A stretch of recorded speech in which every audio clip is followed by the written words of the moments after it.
নমস্কাৰ আপুনি চাই আছে খবৰ সবিশেষ ষ্টুডিঅত মই গীতাশ্ৰী আৰম্ভণিতে গুৰুত্বপূৰ্ণ খবৰ অনলাইন শিক্ষাৰ পৰা বঞ্চিত শিক্ষাৰ্থীৰ বাবে আছে এটা সুখবৰ সেপ্টেম্বৰত খুলিব পাৰে গ্ৰামাঞ্চলৰ শিক্ষা অনুষ্ঠান শিক্ষামন্ত্ৰী ডক্টৰ হিমন্ত বিশ্ব শৰ্মাই আজি তেনে এটা ইংগিত দিছে আগষ্ট মাহৰ কৰোনাৰ পৰিস্থিতি আৰু কেন্দ্ৰৰ সিদ্ধান্তৰ ওপৰতে কিন্তু নিৰ্ভৰশীল হ'ব সকলোখিনি কথা শিক্ষা ব্যৱস্থা সন্দৰ্ভত অব্যাহত আছে এডুকেশ্যন টাস্ক ফোৰ্সৰ বৈঠক এডুকেশ্যন টাস্ক ফোৰ্সে কিবা নহয় কিবা এটা সিদ্ধান্ত ল'ব কিন্তু ইংগিত দিছে আজি স্বাস্থ্য মন্ত্ৰীগৰাকীয়ে লগতে শিক্ষা মন্ত্ৰীগৰাকীয়ে যে অনলাইন শিক্ষাৰ পৰা যিসকল বঞ্চিত হৈছে শিক্ষাৰ্থী তেওঁলোকে নিশ্চয়কৈ এটা সকাহ পাব এই ইংগিতৰ পৰা যে সেপ্টেম্বৰত খুলিব পাৰে গ্ৰামাঞ্চলৰ শিক্ষা অনুষ্ঠান এয়া অৱশ্যে মাত্ৰ এটা ইংগিতহে কিন্তু সকলোখিনি নিৰ্ভৰ কৰিব কৰোনা ভাইৰাছৰ পৰিস্থিতি আৰু লগতে সকলোখিনি নিৰ্ভৰ কৰিব কেন্দ্ৰৰ সিদ্ধান্তৰ ওপৰত শিক্ষামন্ত্ৰী ডক্টৰ হিমন্ত বিশ্ব শৰ্মাই আজি ইংগিত দিছে আৰু আগষ্ট মাহত কৰোনা পৰিস্থিতি আৰু ইফালে কেন্দ্ৰৰ সিদ্ধান্তৰ ওপৰতে গোটেইখিনি নিৰ্ভৰ কৰিব যদিও শিক্ষা ব্যৱস্থা সন্দৰ্ভত এডুকেশ্যন টাস্ক ফোৰ্সে সিদ্ধান্ত ল'ব সেপ্টেম্বৰৰ পৰা অনলাইন সুবিধা ল'ব নোৱাৰা ছাত্ৰ ছাত্ৰীসকলৰ কাৰণে আমি কিবা এটা চিন্তা কৰি আছো কিন্তু ডিপেণ্ড কৰিব যে আগষ্টৰ শেষৰ ফালে কোভিড কেছ কিমান বাঢ়া টুটা হয় যদি ভয়ানকভাৱে বাঢ়ি যায়তো নহ'ব কিন্তু কমি গ'লে আমি গাঁৱতে কিবা এটা উপায় চিন্তা কৰি আছো গাঁৱৰ শিক্ষক দি গাঁৱতে ল'ৰা ছোৱালীক পঢ়ুৱাবৰ কাৰণে এটা আমি এডুকেশ্যন টাস্ক ফোৰ্সৰ একেদিন মিটিং হৈ আছে কিবা এটা আমি প্ৰতিবেদন আমি পাম কোনো কৰোনাত আক্ৰান্ত হলেই বন্ধ নহয় কাৰ্যালয় বা দোকান আন এক গুৰুত্বপূৰ্ণ ঘোষণা স্বাস্থ্যমন্ত্ৰীগৰাকীৰ আজি অন্য কৰ্মচাৰীৰে চলাই নিব পাৰিব কাৰ্যালয় বা দোকানৰ কাম কাজ গুৱাহাটীত পুনৰ বাঢ়িব কৰোনা আক্ৰান্তৰ সংখ্যা আগষ্ট মাহলৈকে 30,000 পৰ্যন্ত আক্ৰান্তৰ সংখ্যা হোৱাৰ এটা আশংকা আছে স্বাস্থ্যমন্ত্ৰীগৰাকীয়ে আজি নিজে আশংকা ব্যক্ত কৰিছে আৰু গুৱাহাটীত অতিৰিক্ত 60টাকৈ স্ক্ৰিনিং চেণ্টাৰো আৰম্ভ কৰা হৈছে স্থানীয় লোকে চেম্পল তাত দিব পাৰিব আৰু চৰকাৰী বেচৰকাৰী কাৰ্যালয় বা হাট বজাৰ তাত বিভিন্ন ঠাইত টেষ্টিঙৰ ব্যৱস্থা কৰাৰ কথা ঘোষণা কৰিলে স্বাস্থ্যমন্ত্ৰীগৰাকীয়ে আজি আপোনালোকে জানে যে গুৱাহাটী মহানগৰীত আমাৰ 31টা ৱাৰ্ডত 31টা কোভিড স্ক্ৰিনিং চেণ্টাৰ আছিলে আৰু তাৰ লগে লগে 12খন হস্পিটেলত আমি কোভিড টেষ্ট কৰিব পাৰিছিলোঁ আজি আমি 60টা নতুন স্থানত আমি কোভিড স্ক্ৰিনিং চেণ্টাৰ আৰম্ভ কৰিছোঁ এতিয়া সেই 60টা স্থানত ৰাইজে গৈ চেম্পল দিব পাৰি আৰু পিছবেলা আমাৰ যি দোকান পোহাৰ আছে তাৰ কৰ্মচাৰীসকলক ব্যৱসায় প্ৰতিষ্ঠানত চৰকাৰী কাৰ্যালয়ত বেচৰকাৰী কাৰ্যালয়ত এই 90টা টিমে ওলাই গৈ মানুহক টেষ্ট কৰিব আমি এটা সিদ্ধান্ত লৈছোঁ যে কোনোবা দোকান বা কোনোবা ব্যৱসায়িক প্ৰতিষ্ঠানত কোনোবা কৰ্মচাৰী পজিটিভ হ'লেও সেই প্ৰতিষ্ঠানটো আমি কণ্টেইনমেণ্ট নকৰোঁ সাপোজ আপোনাৰ ষ্টুডিঅ'তে টেলিভিশ্যন চেনেলত কোনোবা এজন বা দুজন মানুহ যদি পজিটিভ হ'ল তাৰ কাৰণে গোটেই টিভিটো বন্ধ কৰি দিয়া তেনেকুৱা নহয় ধৰক ফাঁচী বজাৰে কোনোবা এখন গোয়েংকা ৰেডিমেডছতে ছাপোজ দুজন কৰ্মচাৰী পজিটিভ হ'ল তাৰ কাৰণে আমি তেওঁলোকৰ ব্যৱসায়টো বন্ধ কৰি নিদিওঁ খালি 100% কৰ্মচাৰীক আমি টেষ্ট কৰিম সেইবাবে ৰাইজে মুকলি মনেৰে ওলাই আহি তেওঁলোকে টেষ্ট দিব পাৰে আৰু আমাৰ লক্ষ্য হ'ল যে আগষ্ট মাহত গুৱাহাটীত অতি কমেও 1 লাখ টেষ্ট সম্পন্ন কৰে টেষ্টবিলাক আমি চৰকাৰী কাৰ্যালয়ত যাম দোকান পোহাৰত যাম কালি আমি গুৱাহাটীৰ গোটেই ব্যৱসায়িক যিবিলাক বজাৰ কমিটি তেওঁলোকক মাতিছোঁ কোনোবা বজাৰত যাম মানুহৰ ঘৰত আমি নাযাওঁ ব্যৱসায়িক প্ৰতিষ্ঠান চৰকাৰী কাৰ্যালয় বেচৰকাৰী কাৰ্যালয় আৰু যি হাট বজাৰ বহে তাতে দোকানখনক আমাৰ লক্ষ্য নহয় মানুহকেইজনহে আমাৰ লক্ষ্য গতিকে মানুহকেইজনক আমি পজিটিভ পালোঁ 3জন কৰ্মচাৰীক মালিকে 2জন নতুন ল'ৰা লৈ পেলাই দোকানখন চলাই মিটিং বহি আছে সেপ্টেম্বৰৰ পৰা অনলাইন সুবিধা ল'ব নোৱাৰা ছাত্ৰ ছাত্ৰীসকলৰ কাৰণে আমি কিবা এটা চিন্তা কৰি আছো কিন্তু ডিপেণ্ড কৰিব যে আগষ্টৰ শেষৰ ফালে কোভিড কেছ কিমান বাঢ়া টুটা হয় অসমত আৰু 7 গৰাকী লোকে কোভিড আক্ৰান্ত হৈ মৃত্যুক আঁকোৱালি লৈছে ব্ৰেকিং নিউজ এই মুহূৰ্তত মৃতকৰ সংখ্যা 86 জনলৈ বৃদ্ধি পালে ৰাজ্যত কোভিড 19ত আক্ৰান্ত আন 7 গৰাকী আজি মৃত্যুক আঁকোৱালি লৈছে কৰোনাত মৃত্যু ঘটিছে তিনিচুকীয়াৰ 3 গৰাকী লোকৰ আৰু তেওঁলোকৰ নাম অজয় মাহাতো পুষ্পা ৰয় দিনেশ চন্দ্ৰ দাস ইফালে যোৰহাটৰ তুলসী প্ৰসাদ দেউৰীয়েও মৃত্যুক আঁকোৱালি লৈছে কোভিড 19ত আক্ৰান্ত হৈ ইয়াৰ লগতে পূব কাৰ্বি আংলঙৰ জয় সিং বে তেখেতৰ মৃত্যু ঘটিছে কোভিডত আক্ৰান্ত হৈ আৰু লগতে গুৱাহাটী মহানগৰীৰ মেবিনা বেগম আক্ৰান্ত হৈ মৃত্যুক আঁকোৱালি ল'বলগীয়া হ'ল মৃত ডিব্ৰুগড়ৰ GMS চৌধুৰীও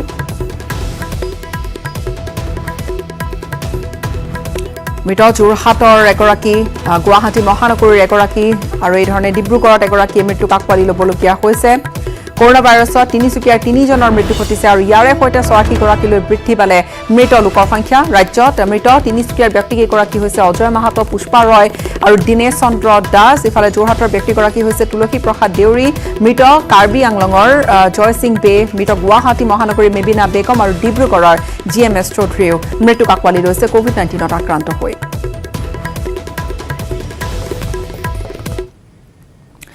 ৰাজস্থানত বিজেপিৰ বিধায়কৰ দৰ দামক লৈ কংগ্ৰেছে সাব্যস্ত কৰিছে প্ৰতিবাদ এয়া গুৱাহাটীৰ দৃশ্য দেখুৱাম আপোনালোকক গুৱাহাটী প্ৰেছ ক্লাবৰ সন্মুখত প্ৰতিবাদী কাৰ্যসূচীত নামি পৰিল প্ৰদেশ কংগ্ৰেছ প্ৰতিবাদত অংশগ্ৰহণ কৰিলে তৰুণ গগৈ ৰিপুণ বৰাকে ধৰি বহুকেইগৰাকী কংগ্ৰেছী জ্যেষ্ঠ নেতাই বিজেপিৰ জনবিৰোধী সিদ্ধান্তৰ বিৰুদ্ধে তেওঁলোকে ক্ষোভ উজাৰিছে শ্লোগান দিছে ভাৰতীয় জনতা পাৰ্টিৰ বিৰুদ্ধে ৰাজস্থানত বিজেপিৰ বিধায়কৰ দৰ দামক লৈ এই ধৰণে কংগ্ৰেছে সাব্যস্ত কৰিছে প্ৰতিবাদ গুৱাহাটী প্ৰেছ ক্লাবৰ সন্মুখত দৃশ্যয়া এনেকৈ প্ৰতিবাদী কাৰ্যসূচীত ভাগ লৈছে প্ৰদেশ কংগ্ৰেছৰ জ্যেষ্ঠ নেতাসকলে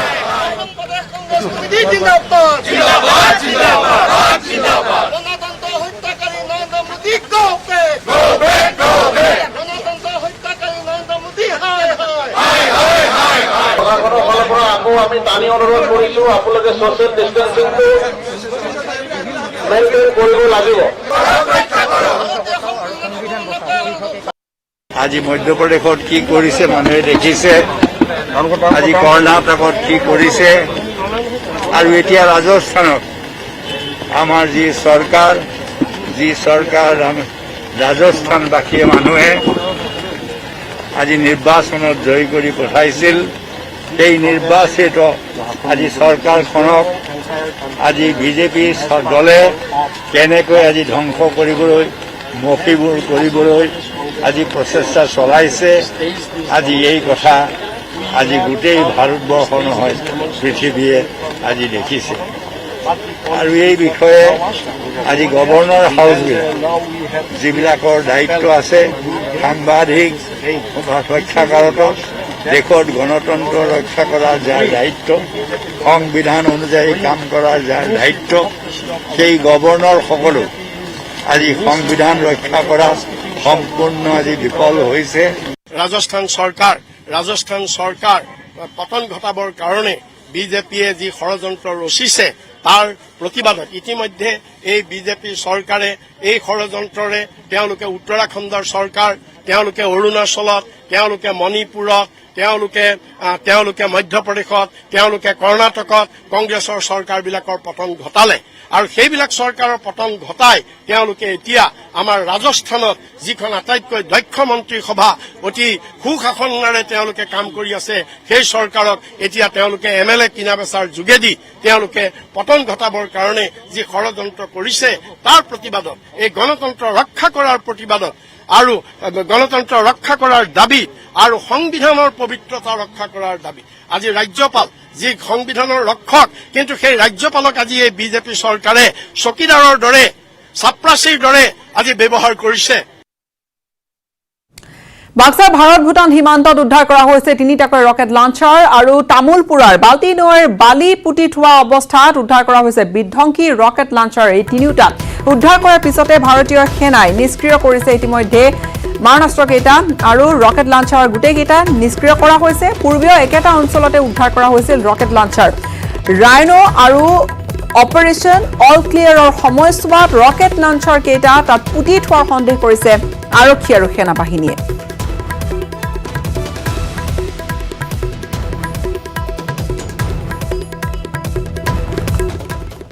এইখিনিতে সময় এটা চমু বাণিজ্যিক বিৰতিৰ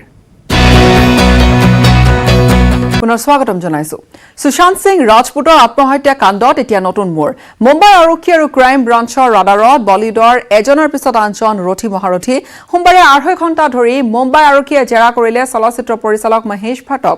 কাৰণ জোহৰৰ ধৰ্মা প্ৰডাকশ্যনৰ CEO আৰু ইফালে অপূৰ্ব মেহতালৈও জাৰি কৰা হৈছে সমন। সুশান্ত সিং ৰাজপুতৰ আত্মহত্যাৰ গোচৰত মহেশ ভাটক জেৰা। 2.5 ঘণ্টা ধৰি চলচ্চিত্ৰ নিৰ্মাতাগৰাকীক জেৰা মুম্বাই আৰক্ষীৰ। যিমানে দিন বাঢ়িছে বলিউডৰ জনপ্ৰিয় অভিনেতা সুশান্ত সিং ৰাজপুতৰ আত্মহত্যাৰ গোচৰৰ তদন্তৰ আওতালৈ আহিছে ইজনৰ পিছত সিজন বলিউড চেলিব্ৰিটি। তাৰ সমান্তৰালকৈ ন্যায় বিচাৰি সুশান্তৰ ক্ষোভিত অনুৰাগীৰ প্ৰতিবাদো দেশজুৰি তীব্ৰতৰ হৈ পৰিছে। এতিয়ালৈ 40 জন লোকক সোধা পোছা মুম্বাই আৰক্ষীৰ। সোমবাৰে বান্দ্ৰা থানাত আৰক্ষীয়ে জেৰা চলায় মহেশ ভাটক। মহেশ ভাটৰ ঘনিষ্ঠ সহযোগী সুচিত্ৰা দাসৰ ছচিয়েল মিডিয়াৰ এটা পোষ্টৰ আধাৰত মহেশ ভাটক জেৰা আৰক্ষীৰ। সুচিত্ৰাৰ এই পোষ্টৰ যোগেদি চৰ্চালৈ আহিছিল সুশান্তৰ অভিনেত্ৰী পেয়সী ৰিয়া চক্ৰৱৰ্তীয়ে বৰ্ষীয়ান চলচ্চিত্ৰ নিৰ্মাতা মহেশ ভাটৰ সম্পৰ্কৰ কথা।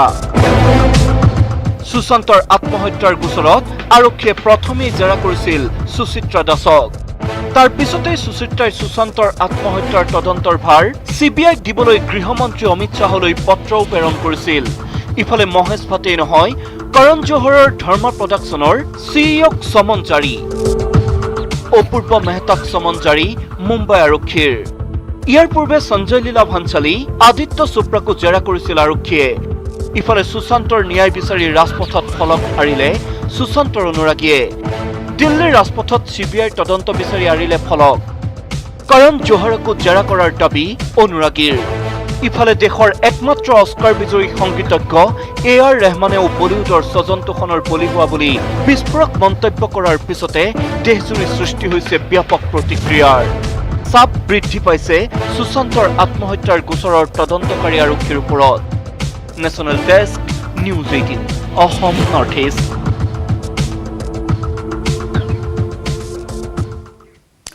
লকডাউনৰ ইতিবাচক প্ৰভাৱ পৰিল ৰাজধানী মহানগৰী গুৱাহাটীত। মহানগৰীত ক্ৰমাৎ নিম্নগামী হৈছে কৰোনা আক্ৰান্তৰ হাৰ। কৰোনাক লৈ সচেতনতাৰ পৰিচয় দিলে গুৱাহাটীৰ অধিকাংশ বাসিন্দাই। গুৱাহাটীত লকডাউন পজিটিভ, ক্ৰমাৎ নিম্নগামী কৰোনা আক্ৰান্তৰ হাৰ। মহাসংকটৰ পৰা মুক্তিৰ দিশে মহানগৰ। মহামাৰী কৰোনাই এক প্ৰকাৰ চৰম দুৰ্যোগ নমাই আনিছে ৰাজধানী মহানগৰীলৈ। ইজনৰ পিছত সিজনৰ দেহলৈ বিয়পিছে COVID-19। এসময়ত হাস্পতালতো অভাৱ হৈছিল বিছনাৰ, কিন্তু চৰকাৰৰ তৎপৰতা আৰু গুৱাহাটীবাসীৰ সচেতনতাত ৰক্ষা পৰাৰ দিশে আগবাঢ়িছে অসমৰ হৃদপিণ্ড গুৱাহাটী মহানগৰী। 4 জুলাইত গুৱাহাটীত একেদিনাই সৰ্বাধিক আক্ৰান্ত হৈছিল 777 জন। সেইদিনাই সমগ্ৰ অসমত আক্ৰান্ত হৈছিল সৰ্বাধিক 1202 জন লোক। গুৱাহাটীত কৰোনাৰ সংক্ৰমণৰ হাৰ দ্ৰুতগতিত বৃদ্ধি পোৱাৰ পাছতে চৰকাৰে আৰম্ভ কৰিছিল লকডাউনৰ চিন্তা চৰ্চা। 29 জুনৰ পৰা 12 জুলাইলৈ গুৱাহাটীত বলবৎ হৈছিল সম্পূৰ্ণ লকডাউন। প্ৰথম সপ্তাহত অৰ্থাৎ 5 জুলাইলৈ কঠোৰভাৱে বলবৎ হৈছিল লকডাউন। ইয়াৰ পিছতে কৰোনাৰ ভয়াৱহতাৰ প্ৰতি লক্ষ্য ৰাখি 13 জুলাইৰ পৰা পুনৰ এসপ্তাহৰ বাবে অৰ্থাৎ 19 জুলাইলৈ চৰকাৰে বৃদ্ধি কৰিছিল লকডাউন। এই 21 দিনীয়া লকডাউনে যথেষ্টভাৱে সকাহ দিলে গুৱাহাটীত। সামগ্ৰিকভাৱে সুস্থিৰ বৰ্তমানৰ গুৱাহাটীৰ কৰোনা পৰিস্থিতি। বিগত 29 দিনত গুৱাহাটীত মুঠ আক্ৰান্ত 12,701 লোক। লকডাউন আৰম্ভ হোৱাৰ পিছৰ দিনটোত অৰ্থাৎ 30 জুনত গুৱাহাটীত চিনাক্ত 380 জন কৰোনা আক্ৰান্ত লোকক। লকডাউন শিথিল কৰাৰ এদিন পূৰ্বৰ অৰ্থাৎ 26 জুলাইত গুৱাহাটীত চিনাক্ত হৈছে 171 জন কৰোনা আক্ৰান্ত। মহামাৰী কৰোনাই গুৱাহাটী মহানগৰীলৈ চৰম দুৰ্যোগ নমাই অনাৰ সময়তে আক্ৰান্তৰ হাৰ নিম্নগামী হোৱাৰ তথ্য নিশ্চিতভাৱে ভাল খবৰ। কিন্তু অদৃশ্য শত্ৰু কৰোনাক নিৰ্মূল কৰাৰ বাবে আৰু অধিক সচেতন হ'ব লাগিব প্ৰতিগৰাকী লোক। অন্যথা অকণমান অসচেতনতাই পুনৰবাৰ মহাসংকটৰ মাজলৈ ঠেলি দিব পাৰে ৰাজধানী মহানগৰী। Bureau report news 18 Assam north east.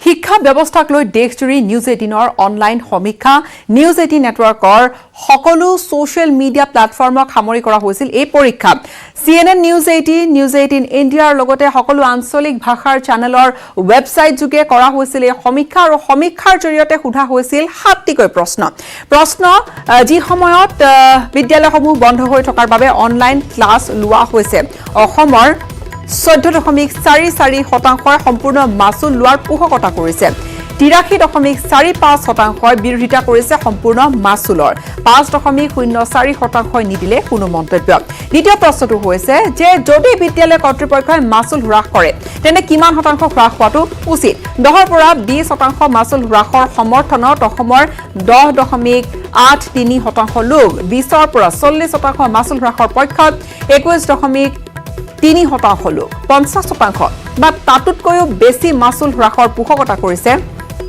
39.56% লোকে মাচুল হ্ৰাস নকৰাৰ পক্ষত আছে 28.32% লোক অনলাইন শিক্ষা পদ্ধতি বৰ্তমান সময়ত উপযোগী হয়নে এই প্ৰশ্নটো সোধা হৈছিল অনলাইন শিক্ষাই শিক্ষা কি ধৰণে সমৰ্থন আগবঢ়াইছে আমি সেয়া আপোনালোকক সংখ্যাকেইটা জনাম অনলাইন শিক্ষা সমৰ্থন আগবঢ়াইছে 46.1% লোকে বিৰোধিতা কৰিছে ইয়াৰ বিপৰীতে 48.94% মতামতৰ পৰা বিৰত থাকিল 4.96% লোক অনলাইন পাঠদানৰ বাবে শিক্ষকসকল সঠিকভাৱে প্ৰশিক্ষিত হয়নে এই প্ৰশ্ন সোধা হৈছিল আৰু তাত কোৱা হৈছে 16.58% কৈছে শিক্ষকসকল সঠিকভাৱে প্ৰশিক্ষিত তেওঁলোকে এই ধৰণে মত পোষণ কৰিছে ইয়াৰ লগতে 70.13% প্ৰশিক্ষিত নহয় বুলি মত আগবঢ়াইছে 13.29% লোকে মন্তব্য প্ৰকাশ কৰাৰ পৰা বিৰত থাকে লকডাউনৰ সময়ত বিদ্যালয়সমূহে অফলাইন পৰীক্ষা পতাটো উচিত নে 16.16% লোকে সমৰ্থন কৰিছে 77.5% লোকে সমৰ্থন নকৰে অফলাইন পৰীক্ষা ব্যৱস্থা মন্তব্যৰ পৰা বিৰত থাকিলে আনহাতে 6.35% কেতিয়ালৈ বিদ্যালয় খুলিব লাগে তাৎক্ষণিকভাৱে বিদ্যালয় খোলাৰ পক্ষত আছে 6.74% লোক 2 পৰা 3 মাহৰ ভিতৰত বিদ্যালয় খোলাৰ পক্ষত আছে 12.90% 6 মাহৰ পিছত বিদ্যালয় খোলাৰ সমৰ্থনত আছে 4.21%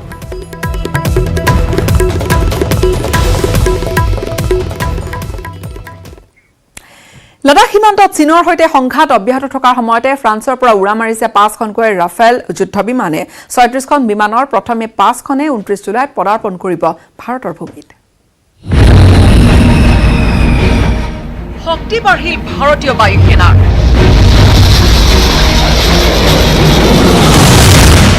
অচিৰে বায়ু সেনাত সামিল হ'ব ৰাফেল যুদ্ধ বিমান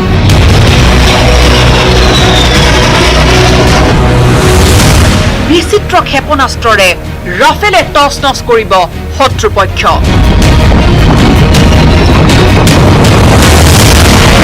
সোমবাৰে ফ্ৰান্সৰ বৰড বায়ু সেনা ঘাটিৰ পৰা ভাৰত অভিমুখে উৰা মাৰিছে 5খন ৰাফেল যুদ্ধ বিমানে 7,000 কিলোমিটাৰ অতিক্ৰম কৰি বুধবাৰে হাৰিয়ানাৰ আম্বালাত থকা বায়ু সেনাৰ ঘাটিত উপস্থিত হ'ল যুদ্ধ বিমান কেইখন 59,000 কোটিৰ বিনিময়ত ফ্ৰান্সৰ পৰা ভাৰতে ক্ৰয় কৰিছে 36খন ৰাফেল যুদ্ধ বিমান যাৰ নিৰ্মাতা ডছল্ট এভিয়েশ্যন অনায়াসে যি কঢ়িয়াব পাৰে বিচিত্ৰ অস্ত্ৰ বায়ুৰ পৰা বায়ুৰ লগতে ভূমিলৈ নিক্ষেপ কৰিব পাৰে স্কাল্প ক্ৰুজৰ দৰে বিধ্বংসী ক্ষেপণাস্ত্ৰ লাডাখত ৰঙা চীনে চলোৱা আগ্ৰাসনৰ সময়তে ভাৰতীয় বায়ু সেনাত সামিল হ'ব ৰাফেল বিমান কেইখন ডছল্ট এভিয়েশ্যনে সাজু কৰিছে 10খন ৰাফেল কিন্তু ভাৰতীয় বৈমানিকৰ প্ৰশিক্ষণৰ বাবে ফ্ৰান্সতে থাকিব 5খন বিমান ইতিমধ্যে 12 গৰাকী ভাৰতীয় বৈমানিক আৰু অভিযন্তাই সম্পূৰ্ণ কৰিছে ৰাফেল বিমানৰ সকলো প্ৰশিক্ষণ 2021 চনৰ ভিতৰতে সেই 5খনৰ লগতে আন 26খন ৰাফেল বিমান সন্নিৱিষ্ট হ'ব ভাৰতীয় বায়ু সেনাত ভাৰত পোৱাৰ পিছতে ৰাফেলত সংযোজিত হ'ব ইজৰাইলৰ বহু অত্যাধুনিক প্ৰযুক্তি তাৰ বাবেও সকলো প্ৰস্তুতি সম্পূৰ্ণ কৰিছে ভাৰতীয় অভিযন্তাই ৰাফেলৰ অন্তৰ্ভুক্তিয়ে নিশ্চিতভাৱে বৃদ্ধি কৰিব ভাৰতীয় বায়ু সেনাৰ শক্তি bureau report news 18 Assam north east.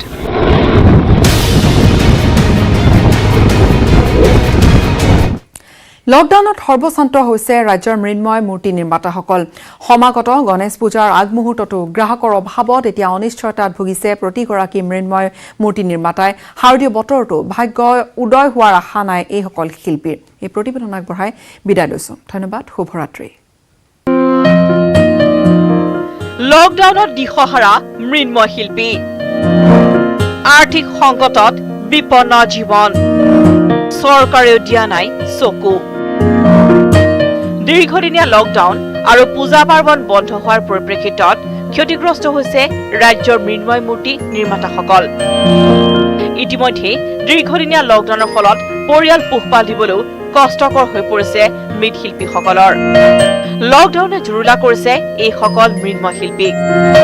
তথাপিও আগন্তুক গণেশ পূজাৰ বাবে মূৰ্তি নিৰ্মাণত ব্যস্ত হৈছে শিৱসাগৰ জিলাৰ শিমলুগুৰিৰ পাল শিল্পালয়ৰ মৃন্ময় শিল্পীসকল। আমাৰ বিশেষ অসুবিধা হৈছে, খুবেই অসুবিধা হৈছে। তাৰমানে চলিবলৈ পানীত ধান চলাৰ নিচিনা হৈছে আৰু চৰম অনিশ্চয়তাত এইসকল শিল্পী। আৰ্থিক অনাটনত পৰিয়াল পোহপাল দিয়াত হৈছে সমস্যা। এতিয়া আমাৰ ব্যৱসায় এইটোৰ ওপৰতে চলি আছো। 4-5জনলৈ কাম কৰি কিনে 4-5টা পৰিয়াল চলি আছো। যদি পূজা পাঠ নহয় তেতিয়া আমাৰ খুবেই অসুবিধা হ'ব।